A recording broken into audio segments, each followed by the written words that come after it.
السلام عليكم بنات ورحمة الله وبركاته، اللهم صل على محمد وآل محمد.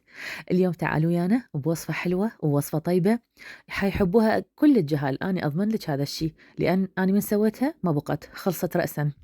كيكة تريليتشا التركية، ما عليك باسمها، عليك بالطعم وعليك بالشكل الحلو وعليك بإعدادها السهل. تعالي ويانا خلينا نبدي بسم الله الرحمن الرحيم. المكونات اللي راح نستخدمها 4 بيضات نحطها، ونحط فوقها قلاص كامل من الشكر، ونحط وياها تشيز من الفانيلا الموجودة عندك.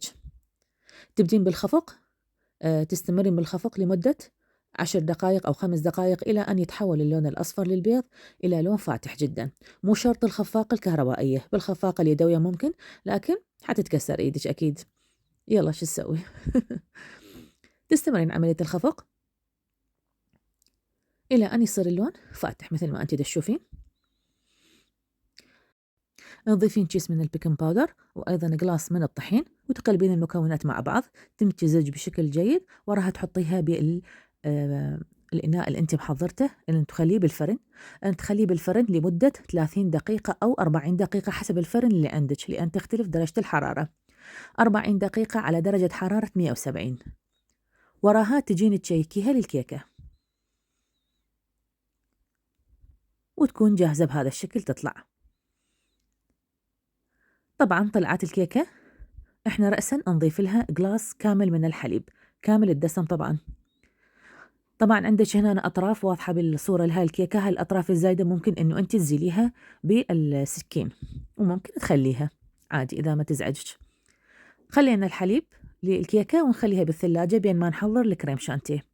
جهزتي الكريم شانتيه، رأسا تبدين تخليه فوق الكيكة وتفرديه بهذا الشكل. خلينا الكريم شانتيه نعدله.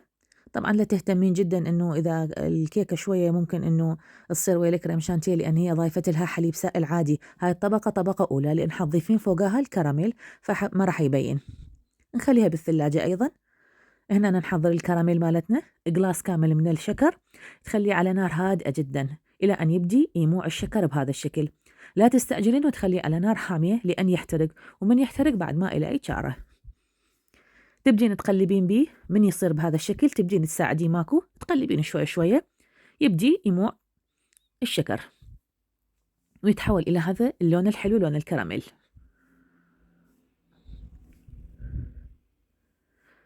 نستمر طبعا بإعداد الكراميل، ياخذ أيضا فترة بسيطة على النار. أنت إذا مسوية أكثر من مرة الكراميل ما يتأخر بيدك. حتى لو صارت قطع من الشكر بهاي الكراميل متموع، تقدرين يا إما تطلعيها يا إما تضربيها بالخلاط. عندك طريقتين.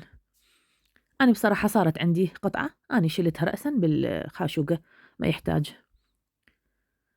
فيصير الكراميل بهالشكل، رأسا نضيف له قطعة من الزبدة. طبعا شلناه من على النار وخلينا إلى قطعة الزبدة، ونضيف لنا نص قلاص حليب محطوط وياه خاشوقة من النشا. هذا كله وهو بعدناه عن النار، ونظل نقلب. بعدين ترجعيه على النار مرة ثانية لكن على نار ناصية، يبدي على كيفه على كيفه إلى أن يصير بهذا الشكل. شوفوا شلون شكل حلو، حتى القوام حلو.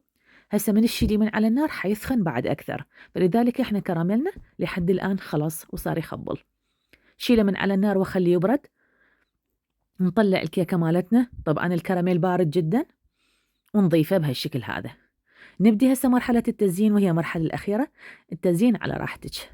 إحنا استخدمنا هنا صوص مال الشوكولاتة، ضفناها بهالشكل وسوينا الشكل المعتاد والشكل اللي دائما مشهورة به كيكة التركية. هذا الشكل تخليها بالثلاجة، يفضل 2 أو 3، مو رأسا تقطعيها حتى الكيكة تتشرب الحليب والمكونات بشكل جيد. وراها تقدميها لأطفالك، وألف ألف عافية على الجميع. شكرا لكم حبايب.